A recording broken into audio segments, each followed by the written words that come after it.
Thank you so much. And thank you so much for the invitation to talk to you tonight. I really appreciate it. I have no conflicts of interest. What I'd like to talk about tonight is surprise, also culture and curiosity, and the idea of authenticity, which is related to openness to new people, ideas, experiences. The story of my surprise in the psychoanalysts really includes my relationship not only to my theories, but to the people who developed these theories. I think we can't really separate them out. And the mentors I've had throughout my career have been such powerful focus of my admiration, respect, appreciation, that the relationship I've had with these people can't help but have influenced my attachment to their theories. And I'll mention some of them as we go along. Also, I want to talk about my continuing reflection on my theories, my Western theories, because of course I am a creature of the West, but not only psychoanalytic theories, the developmental theories, the theories from infant research, which I became so excited about 25 years ago when I joined the Boston Process of Change group with all these amazing infant researchers like Dan Stern and Lou Sander and Ed Tronick, Carolyn Lyons-Ruth, and a couple of other psychoanalysts besides me, and opened my eyes to another world, the world of infant research. And it excited me as much as, well, more even than I can remember since the beginnings of my understanding, my studying of psychoanalysis, and also my undergraduate days when I studied art history, the same kind of excitement. When even before I founded the nonprofit, I'd started to teach in other places. And that's because I was so excited about my new information about early development that I wanted to give it to frontline caregivers. I wanted to offer the knowledge that I had to people who really had an opportunity to use it in the most authentic way. So I began teaching student nurses in North India. And this is a picture of the class that I taught just before the pandemic, which unfortunately interrupted this project for the time being. Anyway, I'm returning to India next month, so hopefully I'll be able to rejoin that wonderful group. But this is a nursing school in North India in a very impoverished area, Uttar Pradesh. And if you look very carefully, you probably can't see it, but there's a little white head in the middle there. That's me. And all of these are my wonderful Indian students, student nurses. We called this curriculum, which I put together from all of the infant research that I had been studying. We called it Protect, Nurture, and Enjoy, after the basic parental functions. But as I taught these nurses and as I began to work on these projects in other cultures too, I began to think, well, is there a difference about the way parents protect, nurture, and enjoy their infants? And if so, what is that difference? Then I began to study behavioral cues. There's a wonderful center at the University of Washington in Seattle called the Barnard Center, which was started by a woman named Catherine Barnard, who was a colleague of Barry Brazelton. Some of you may have heard of Barry Brazelton, a famous Boston pediatrician who was very influential in infant research too. And Barry always said, all behavior is communication. But Catherine Barnard took it a step further, and she studied hundreds and hundreds and hundreds of babies and mothers and looked at the way they communicated with their behavior, especially their facial behavior and their gestures. And she and her colleagues developed a system of categorizing these communications, which was called the NCAST system. It divides up behavioral cues into engagement cues, which communicate the desire to be with another person. It communicates positive affect and interest, the wish to do what you're doing with that person, or even continue to do it, even maybe do it more. And disengagement cues. And disengagement cues are pulling away, wanting a break, needing a little distance, disengaging from the relationship, from what's going on. And then in between these potent engagement and potent disengagement cues is this beautiful, complex territory of subtle cues. That's what interests me the most. And I'll show you some of these. But this, you'll see some potent engagement cues. This baby is reaching for her mother. Her brows are raised, her eyes are bright, and she's gazing directly at her mother. Her mouth is open in a smile. These are potent engagement cues according to the NCAST system. And here is Jonathan Swan in that famous interview he did with Donald Trump. And you can see he's showing some of the same cues, because these cues don't go away after infancy. They continue throughout the life cycle. Although once language is developed, it dominates our conscious mind. So we don't pay attention to these cues so much, but they're still there. So you see Jonathan Swan also has raised brows, bright eyes, direct gaze. He's even reaching towards Donald Trump and moving forward. Here's an example of some disengagement cues. This little girl is averting her gaze, turning her head away, pulling away from her mother momentarily. And Jonathan Swan is pulling back in the interview with Donald Trump. So you can imagine there was something that Donald Trump said or did that made Jonathan Swan feel the need to regulate the relationship by disengaging somewhat. Now, this study of behavioral cues, especially in the context of different cultures, when I saw mothers and babies in different cultures, and fathers too, as you'll see, it made me start to question some of these wonderful theories, not only my psychoanalytic theories, for example, how you develop a sense of yourself, but also my infant research theories, which I had really just more recently become attracted to.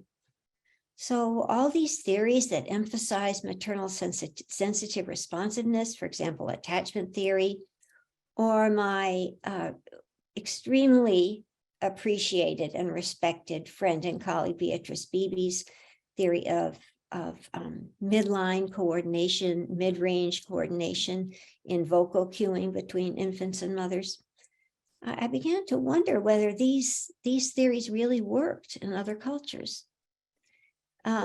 There's also the theory of my closest infant researcher, colleague and friend, Ed Tronick, which is really the beautiful theory of mutual regulation, which forms the foundation of the development of self-regulation, which, as we know, is a critical competency in human development and underscores a healthy adaptation in all areas of life. Well, even that puts such a big emphasis on the infant's agency. Well, I wondered about that too. It's not that I discounted any of these theories or I rejected them, not at all, but I began to wonder about them. And even my newest sort of wonderful theory, the theories of behavioral communication that the NCAST teaches, I began to wonder about. Now I'm going to show you a beautiful feeding tape of a mother and infant in Western culture. This is, I have, of course, permission to show all of these videos, and the generous permission of this wonderful mother, who is a friend of mine, is really special, because the tape is not only beautiful because she is beautiful and her baby is beautiful, but because of what it demonstrates. What it really demonstrates, I think, is the complexity of the way, in what we call the first relationship, the infant caregiver relationship, works it out, how the two of them work it out together. Now I'm going to show you, I hope that this tape really works well.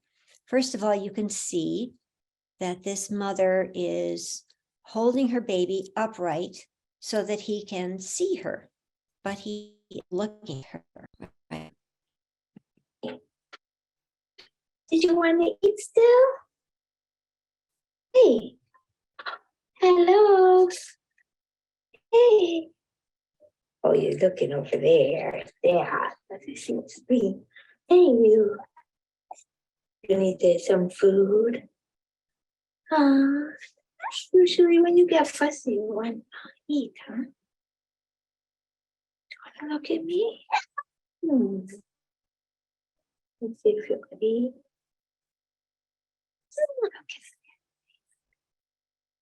Oh.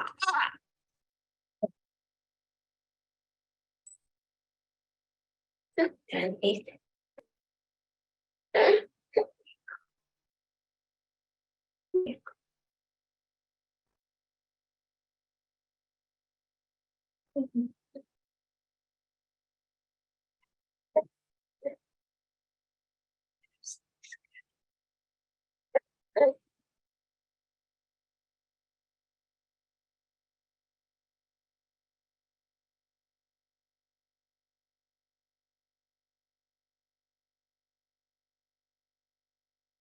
Now I'm going to show it to you in slower motion, or at least I'm going to stop it and show you some of the complexity of this interaction. Did you want to eat still? So first, you see, even after she repositions the baby looks away from her beautiful face, and she asks him, do you want to eat still? So she's talking to him about whether he wants to eat. Now, of course, a baby this age, not quite 3 months old, is not going to understand language, but already when she uses the words that connote eating, the feeding experience, he's going to start associating these words to the experience of being fed already. Oh. Hey. Hello. Hey. Now you see that she's talking to him in this sweet melodic voice. This is what's called mother ease. It's a relatively slow tempo, wide range of tonality and pitch, and she's a melodic tone, and she is talking to him, but he's really not looking at her. But however, he doesn't look upset. Now look also at his little mouth. He's making these little pursed lips. Oh, you're looking up. And his tongue sticks out just a little bit. You'll see it more later. The tongue show, gaze aversion, turning away, turning ahead. All these are subtle disengagement cues. That means he is trying to regulate the relationship. He's trying to manage the relationship. At the same time, he's trying to manage his own state of regulation or state of consciousness, because these disengagement cues are beautifully, they beautifully demonstrate a simultaneous intention to both regulate the relationship and regulate the self. So here he's doing that, and she's still looking for him. There, yeah. Hey, you. You need some food. And he's still not quite looking at her.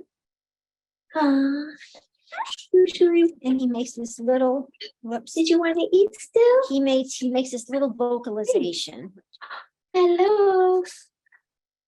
Hey. I'm sorry, we're Oh, repeating. you're looking over there. Yeah. Let me see the screen. Hey, you. In the MCAST categorization, when the caregiver talks about food, that's a positive sign. When the caregiver talks about something other than food, that's another positive sign. So she's also talking about looking over there. She's following his lead. You need some food. You should. Now that was beautiful because he makes this little vocalization, this little almost a whimper, and look at her face. She makes a woe face. This is what we call a woe face, which is a marked facial expression, which indicates that she understands his a little unhappiness, maybe a little discontent, but she's not feeling it herself. That's what people like Peter Fonagy call a marked expression. When you get fussy, you want to eat, huh? Do you want to look at me? And so here again, he goes, "Ah," and she, oh.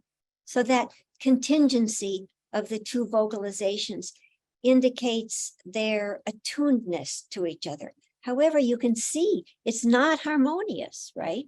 Because she wants to talk to him and he's trying to tell her something else. What do you think he's trying to tell her? Probably he's trying to tell her that he's hungry, right? He's trying to say, Mom, let's get on with it.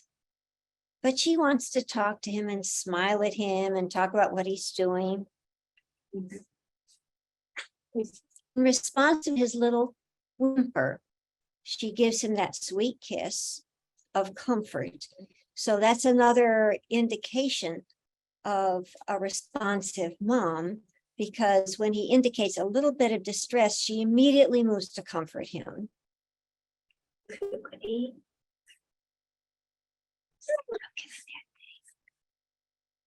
Oh, he vocalizes again. Says, let's see if you want to eat. Now look at how quickly he latches on. And then just as quickly he puts his little hand and holds onto her breast. And she touches his head in that tender gesture, and then his cheek in that tender gesture. And then finally they find each other. But it took a little while, right? It took a little while. And there's nothing abnormal or insensitive about that, because every dyad, every infant caregiver dyad, engage in an effort to find each other. And they develop patterns of ways to find each other. But even after they develop these patterns, they're still moving. There's still always something a little bit unique and co-creative about the process. Okay, and I'm just going to do this because I know that that's what was, there was a little bit of issue when I was practicing here. Now this is, we're taking you now far east to a Pakistani village. And you saw that mother and baby before. Typically when we see mothers and babies or caregivers and babies, mostly in the West, it's the mother, of course. And mostly it's just the mother, maybe sometimes the father's present, hardly ever anybody else. But you see, if you go to a Pakistani village, it's not the case at all. So we're going to be doing the newborn behavioral observation on one baby with one mother and everybody else in the joint family. In the front row and the next row behind are the siblings of the baby. And behind them are other relatives and just neighbors who are curious and interested. So you can see that it's a family affair. And you can see that this little brother, the big brother of the baby, you can see he has dark circle around his eyes. And the baby in the very first picture I showed you in the North Indian village also did. And this is a kind of dark material. I don't remember the name of it anymore, but mothers often put it around the baby's eyes to ward off the evil eye, as well as to prevent eye infections. This is folk medicine. So here we are beginning the embryo with these babies, with this baby in this family. And this in the foreground is my wonderful colleague, Shazia Parveen, who's a pediatrician.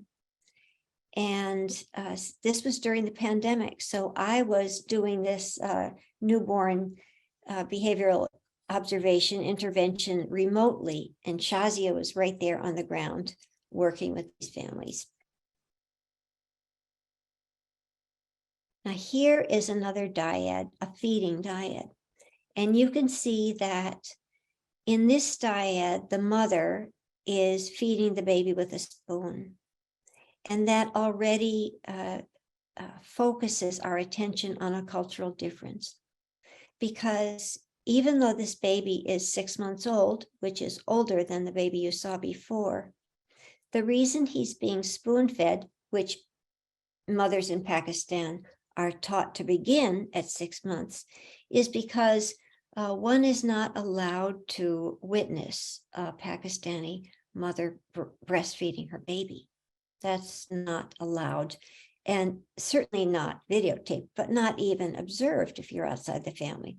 So what we're going to do is we have a project right now in which we're teaching lady health workers how to support the infant-parent relationship in the South Punjab in Pakistan. And we wanted to have a measure of the infant-parent relationship. And so we decided to use this NCAS that I've been telling you about, how the mother and infant communicate with their behavior and how they work it out together, the way I showed you with the first mother and baby. So here you see this mother and baby, and I'll just show it to you through, but I will point out to you something different, and that is here you're going to pay attention to what the NCAS people have taught us about behavioral cues. And some of the potent disengagement cues include extension of the arms and legs and fingers and toes. It includes what's called tray banging. And it includes, of course, as we said before, gaze aversion and head aversion. Now, look at this mother and infant and see if you can see the difference between the first mother and infant and this one, discounting the fact that there's several months difference in age.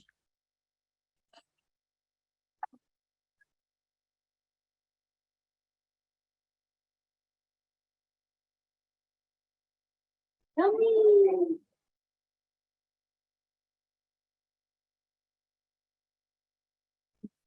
Yummy.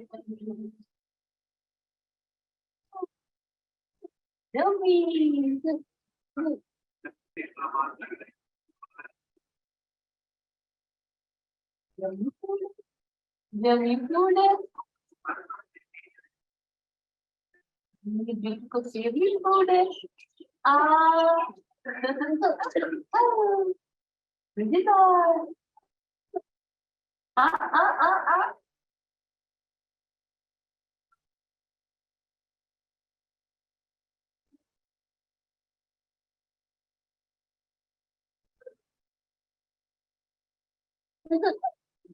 मजा आ रहा है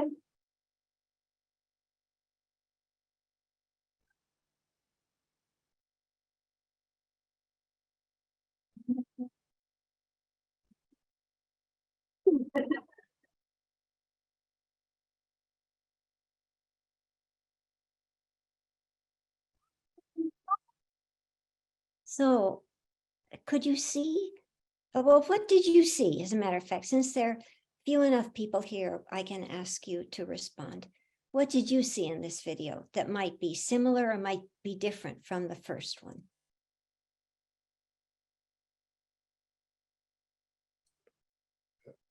To me, there was continuous eye contact.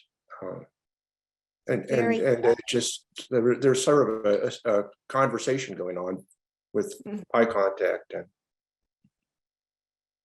It's a very good observation. It's not only continuous eye contact, but it's also true that when the baby turns away, when the little boy turns away, which is one of those disengagement cues, it always comes back, right? He always comes back to his mother. He almost always opens his mouth, even though he does these other rejecting behaviors, not rejecting of the mother, but disengagement is a better term, actually, of spitting out his food, looking aside, turning aside, and then these disengagement behaviors of extending his, even his little toes, you can see there, are extended. That's a disengagement cue. That means it's an indication of stress. And it's also an indication of an attempt to organize and manage his own stress regulation, his own self-regulation. And the mother, she keeps feeding him, even though he gives her all these behaviors, right? Behaviors that if you were to code her according to a strict appreciation of the NCAST coding schemes, she would be intrusive to him. She would be ignoring his disengagement cues, his indications that he didn't want to eat. But let's look at it one more time, because you will see at different moments, that is in the whole longitudinal time of this video, of this exchange, you will see her pause. And in addition to the pausing, which is not nearly as frequent as you would see with what we would consider a well-functioning Western mother-child dyad, you will also see the affective exchange between the two of them, the warmth, the delight in each other, and the playfulness when the mother does her little head bobble, and the laugh. So let's look at it one more time.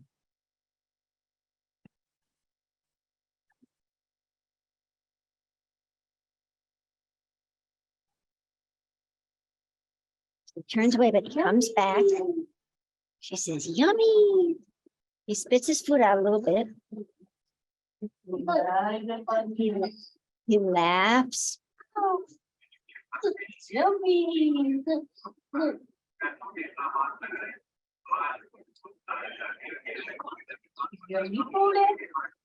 That's a pause. That was a significant pause.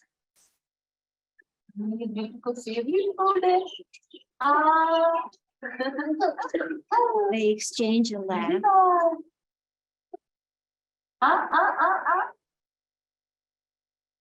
He turns away. She pauses a little bit, but he comes back to her.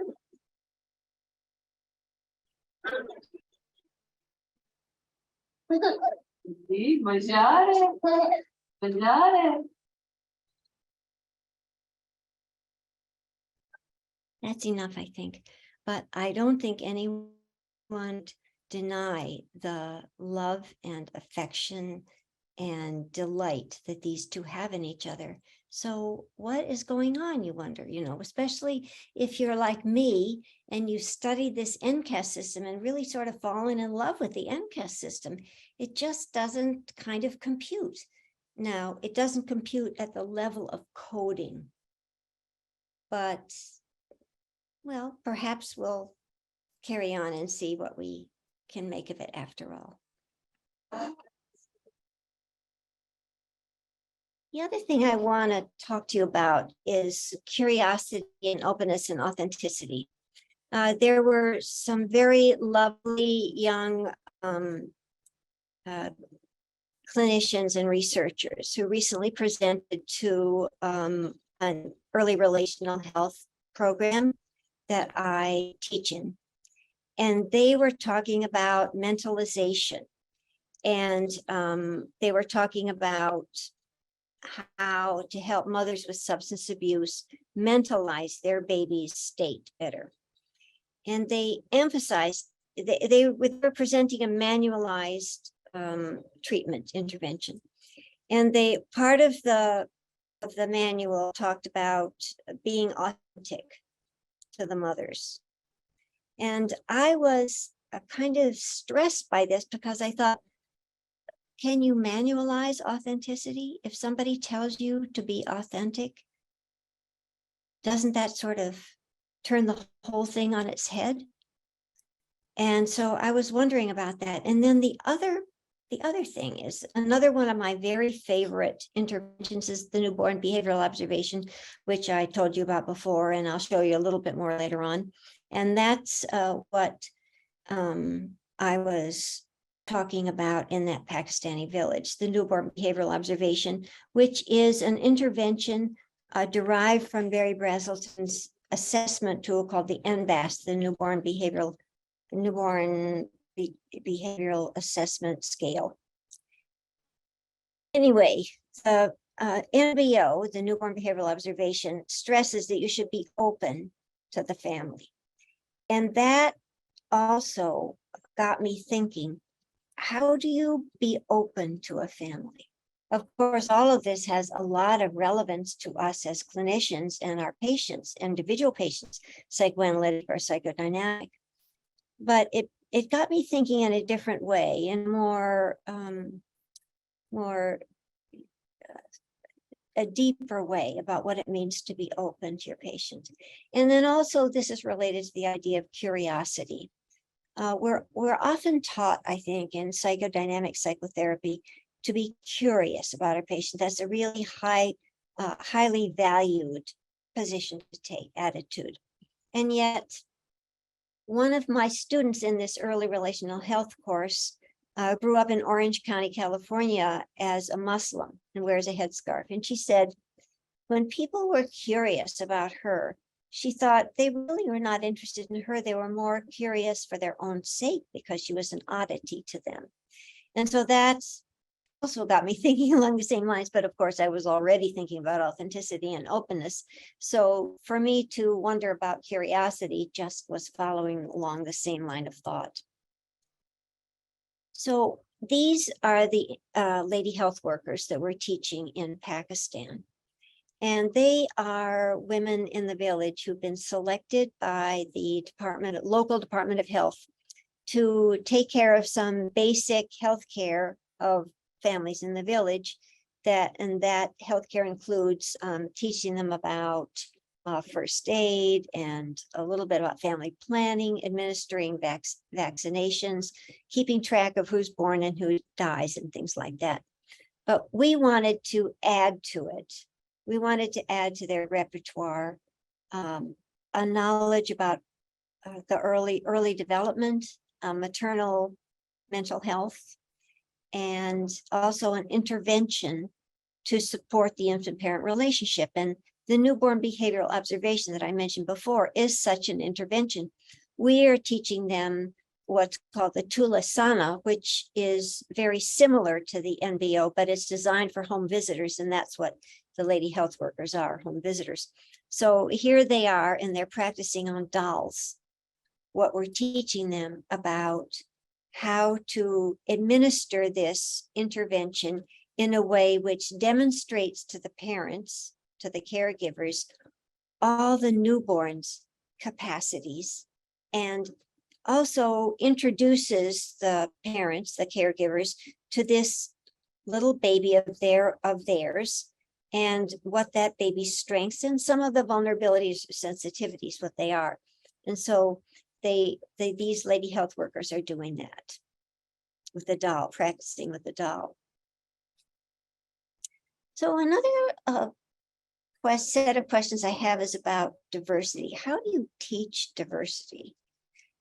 I wondered about that because, you know, it's very important these days. People are really waking up to the fact that it's very important for us to learn about diversity.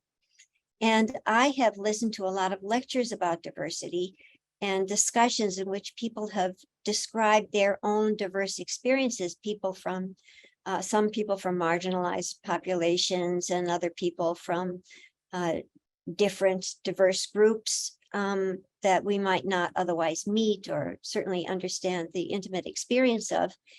And I always have come away feeling a little at a loss, as if I heard some important and interesting stories, but I wasn't really a part of it. Now, it's very important you understand that I don't believe you can ever become a part of another person's culture, because culture is communicated to us within the womb.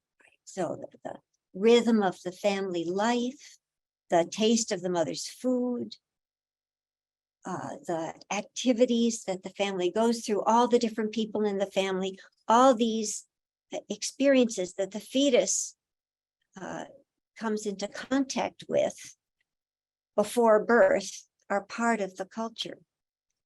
As a matter of fact, one of my favorite stories of the ladies' health worker is that one of the lady health workers went to visit a mother of a newborn, and the mother left the house to make some tea for the lady health worker. And while she was gone, the baby started to cry, and the lady health worker had difficulty soothing her. And then the grandmother came, and the mother approached the door, and the lady health worker, because she'd had our course, held up her hand and she said, "Wait, just speak to the baby." And so from the doorway, the mother spoke to the baby, and the baby quieted, the baby calmed. And the grandmother and the mother were very impressed with the fact that the baby calmed to the mother's voice. And the lady health worker then took the baby's little head and said to the grandmother, "Speak to the baby." And the grandmother spoke to the baby, and the baby turned her head to the grandmother. The grandmother was very moved. And the lady health worker said, "Well, it's not surprising, because she knows your voice. She's been listening to you for a long time inside the womb." And she said, "Those are my people." So you can see the difference it makes to give some of that knowledge about early development to these community health workers, who are really a very remarkable bunch. But it also helps you understand more about the culture. You can imagine another person's culture, you can experience it from the outside, but you can never really know it, because that baby from inside the womb was learning about her culture. She not only learned about the voices of the people in her family, she learned all sorts of other things about the rhythm of their lives. And she was born into the culture, knowing a lot about it to begin with. So it seems to me that even though you can never really know another person's culture, you can be introduced to it in a deeper and more complex way by immersing yourself in it and by making mistakes. And then by practicing what you do. For example, I'll never be able to bobble my head the way people in South Asia do, especially in India, when they're saying yes. As a matter of fact, many times in my many trips to India, I still make a mistake and think they're saying no, when actually they're saying yes. But there's a kind of fluidity about the way they do it that I can't make my head do. And then there's another story, and that is when I was coming back from El Salvador once, I was perplexed because a little girl in the orphanage that I was visiting had returned to the orphanage from a visit to her family where she had been beaten up again. And in the orphanage, she was constructing with another little girl in the orphanage, some kind of construction that was a box in which she and the other girl, with the other girl's help, covered with white paper and very carefully made Scotch tape all around it. And she said, I asked her what it was, and she said it was a botoquín. And I didn't know at that point. I didn't have my Google to translate, but I wondered about it, and I asked my colleague who was bilingual there. She didn't know the translation into English. And so I sort of put it out of my mind. And then I was in this wonderful supermarket in my city, called the Market Basket in Somerville, which is the original Market Basket. Now there are a number of them. And I happen to know that the Market Basket is sort of populated by, well, all the staff is Salvadoran immigrants. And so I was just doing my shopping, and when I was in the store, I had a sensory experience of connecting back to El Salvador. It was not just the Spanish, it was also this particular accent of the Spanish, the kind of melody of the speech. And in addition to that, there was something about the way people were moving their bodies, the rhythm, the pacing of their actions that must have touched me, because when I got to the cash register, it just suddenly came to me that now was the time. So I asked the cash register, the woman at the cash register, "Can you tell me what botoquín means?" And she said, "First aid kit." And it was very immediate and smooth and very satisfying to me. And I understood that this little girl who came from a household of abuse and was taken in by this wonderful orphanage, but then sent back by the very brutal law, Ley Pina, which pretended to give children families and take them out of bad institutions, but actually most of the time sent them back to the families that couldn't take care of them in the beginning. This little girl had walked 6 hours through the streets of San Salvador back to the orphanage where she could feel safe. And that's what she was doing. She was representing in this white paper construction. She was really safety, first aid. So, but I thought about that later because I knew that there was something in the sensory experience of being in that store that led me to ask the question that would answer the mystery of what this little girl was making. This picture is a picture of procession, a Hindu procession in North India. It was out of my hotel room, which was very strangely called the Krishna Palace. It's anything but palatial. And this procession went on all day, all night, banging horns and yelling. And it's, by now for me, it's a kind of lullaby almost, because I'm so warmly attached to this city, which you can see is not a beautiful city at all, and to the people in it, and to the culture. It will never be my culture, but all the times I've been there, the 10 times I've been to this city and worked in this hospital, teaching the nurses, staying at the Krishna Palace, where the young men who guard the door at night are lying on mattresses behind the counter. I mean, it's all now it's lost the kind of scary sense to me, and now it has become comfortable and familiar and nice. So it's that kind of experience, and the practice of it can't even come in one time, that gives you a closer connection to another culture, even though it will never be yours. But it also, shakes you up. It makes you wonder whether the meaning that you make of these experiences is anywhere near what the people who are living it make. And this is an example in Pakistan, a Pakistani village, of my favorite part of the MBO, which I told you about before, which is turning to the mother's voice. This is a newborn. You can see a brand new baby.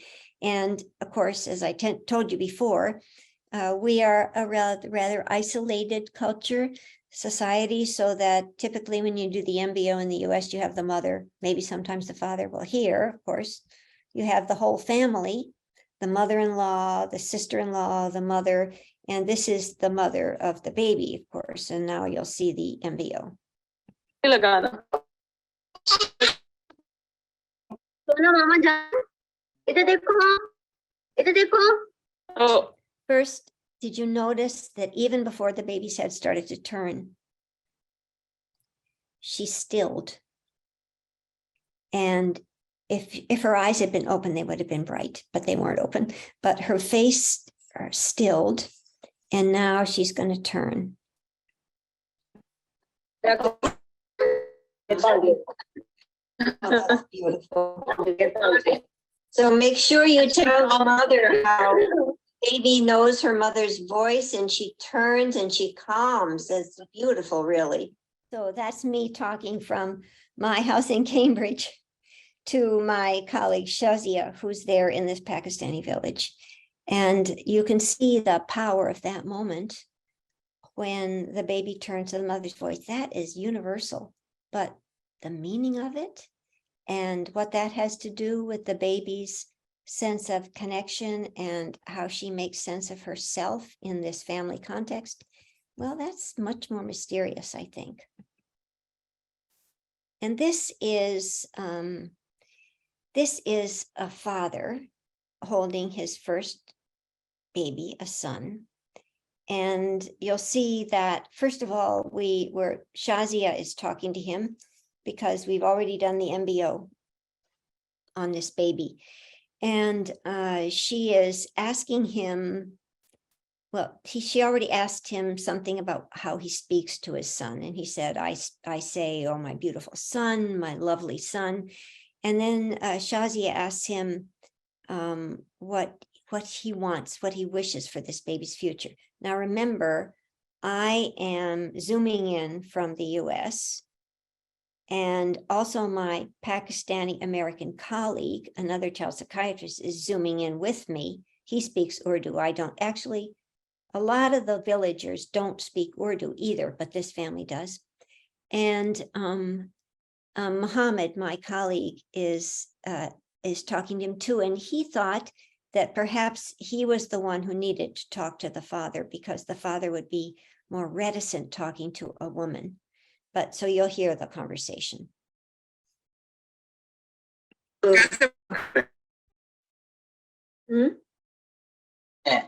हाँ?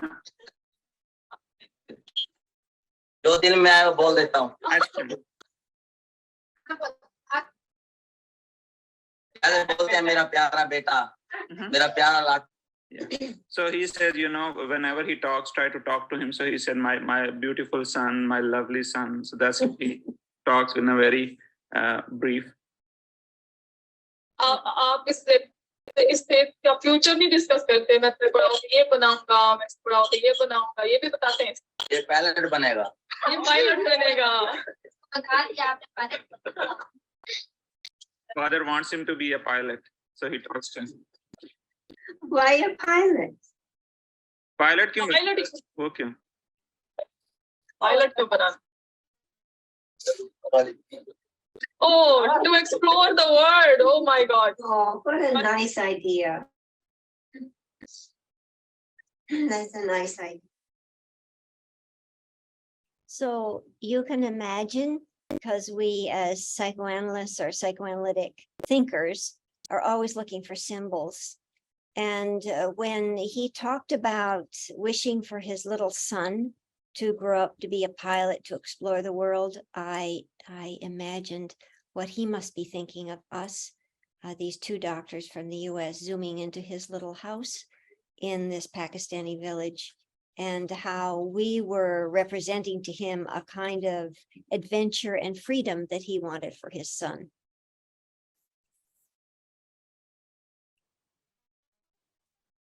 Now, the other thought is about insight.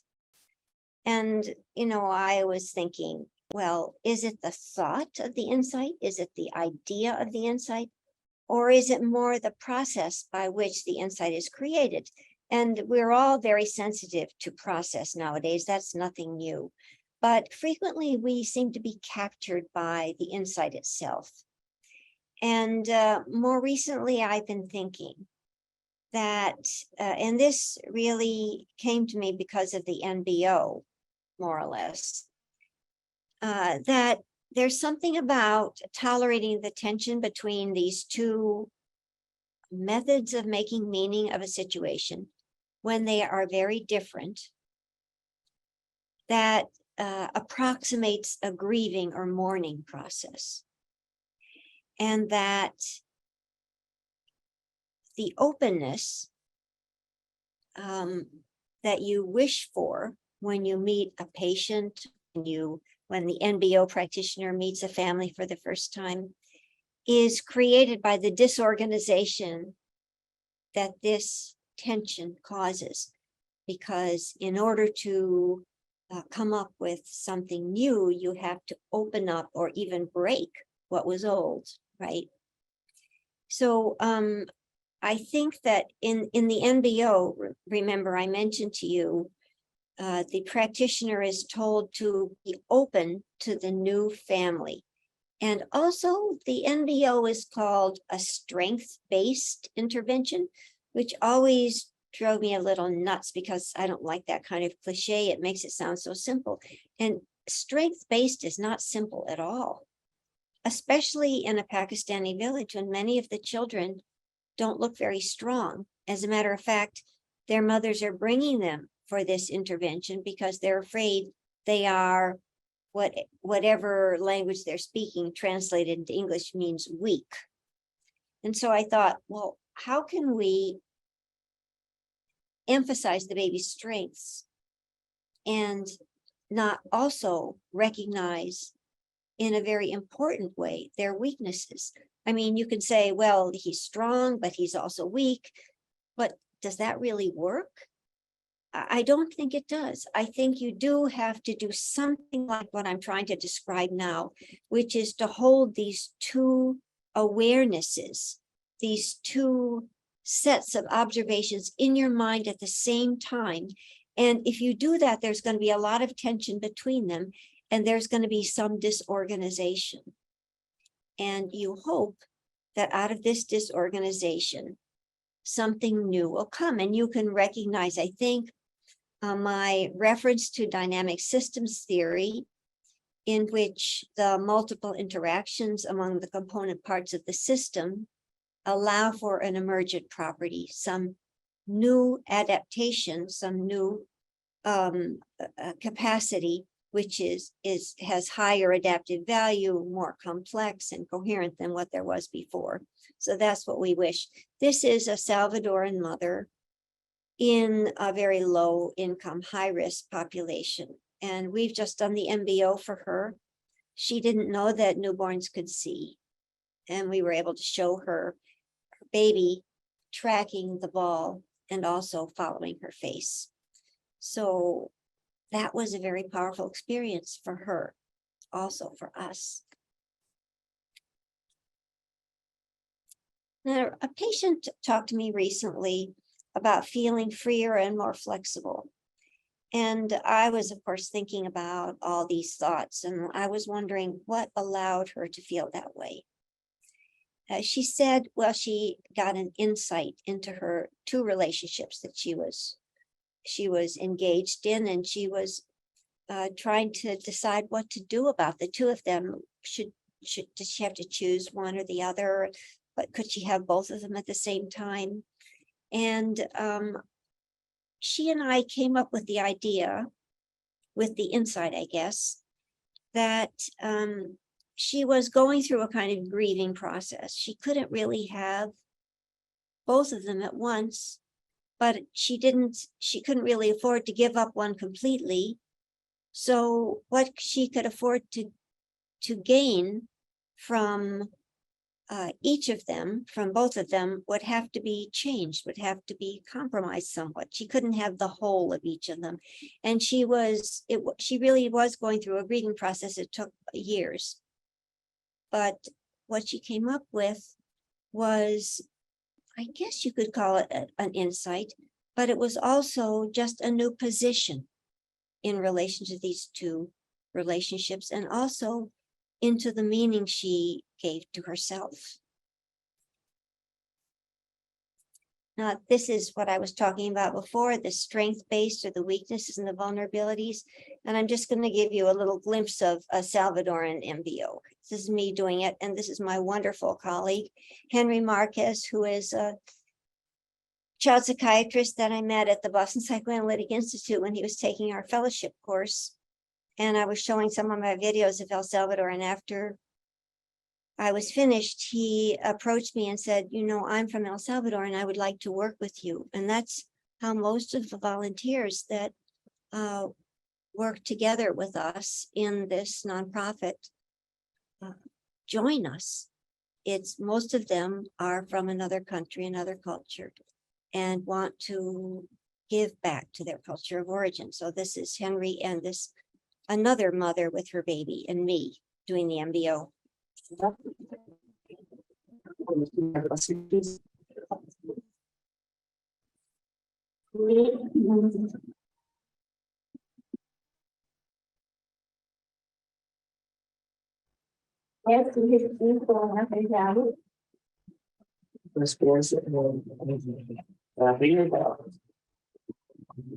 Yes. Pointing his mouth, he's finding his hand to his mouth, which is going to be a way of soothing himself. That's a very good. También está buscando como poner la mano en su boca para calmarse el mismo. También es una buena señal. Yes. Will you wake up? Will you wake up? No. This is really interesting. This is something that I definitely learned from NCAST. It is the meaning of alerting. And that is when those of you who are close now or remember when you were close to a newborn, you know that sometimes babies will fall asleep at the breast or at the bottle. And you need to alert them in order to finish their feed, because otherwise you get worried that they will still be hungry and wake up later screaming. But there are many ways, and it's very important to learn how to alert a baby. And the NCAST people talk about using repetition to console and variety or variation to alert. And here I'm trying to alert this baby by talking to her and jiggling her up and down a little bit. But I've been thinking that it's also true of our adult patients even, that when we are working with our adult patient, we want to hold their attention or find their attention. And often we will find ourselves modulating our voice or our facial expression in order to maintain an engagement with them, especially if it's a conflictual affective moment when they might choose to withdraw. When you want to keep working on something, keeping it in the air between you, so to speak. But anyway, so here I am trying to alert this baby and see whether he'll, I don't remember if it was a girl or a boy, see whether the baby will be able to do some of the items that require responsiveness. Oops, sorry.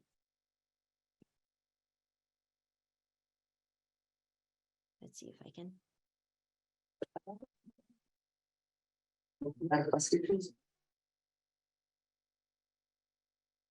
Here. Will you wake up? No. Oh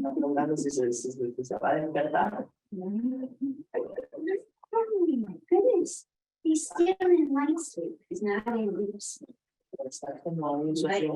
Is another concept that we just don't learn enough about in the mental health field, and that is the state of consciousness, which you must, it's really important to learn in infants. The 6 states from deep sleep, light sleep, drowsy, the transitional one, fussy, and quiet alert, fussy, and screaming. I mean, adults go through the same states, even though they don't show them always in the same way. But here I'm describing to the mother that the state this baby is in, which is in a light sleep state. And that will really have a lot to do with how the meaning the mother makes of the baby's behavior, and also the responses that the mother gives the baby.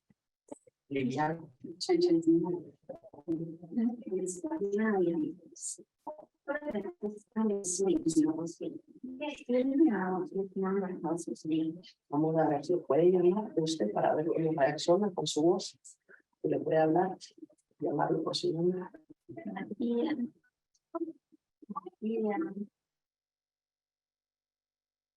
Niño, bebé.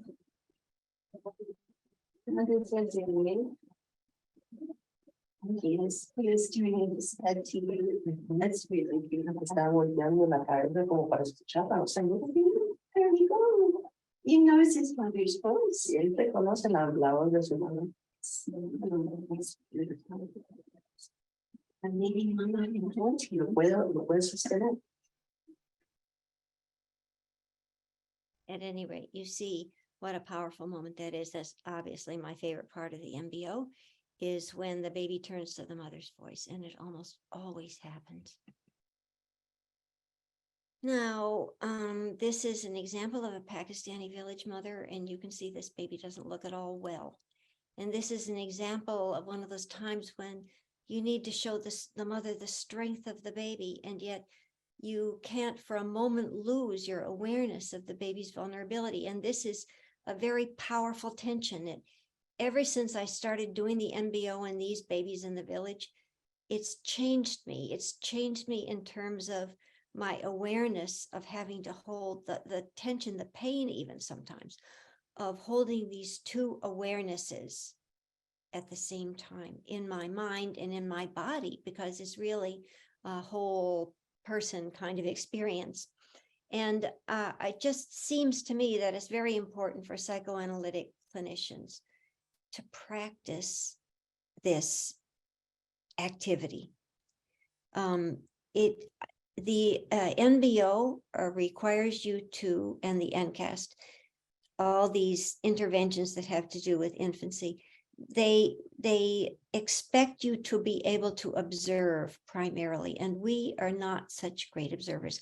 I remember when I was a first-year medical student, I had my preceptor took a small group of us to the door of a men's hospital bedroom and said, pointed the gesture to the man in the bed and said, make a diagnosis. And he wouldn't let us into the room.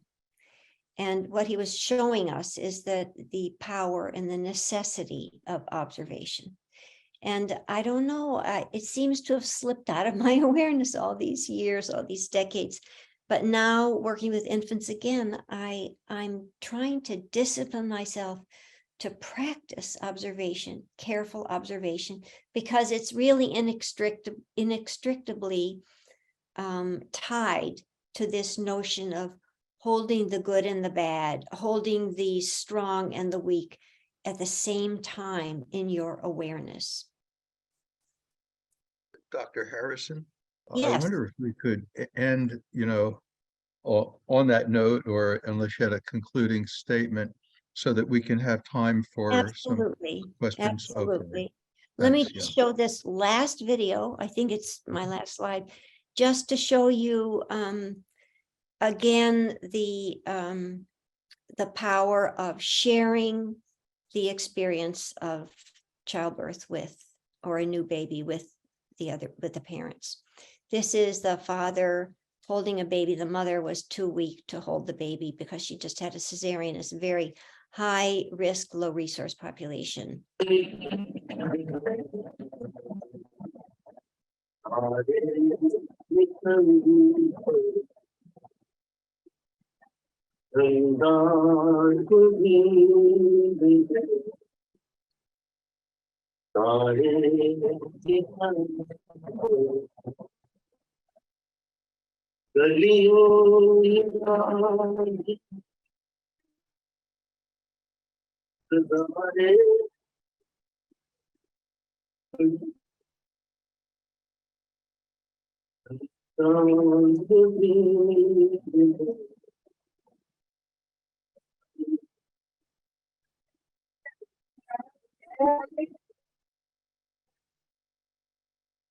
So the baby opens her eyes for the first time, and all the student nurses clustered around break into applause. And you know that that family, that father, the mother, they'll never forget that. They'll never forget that moment.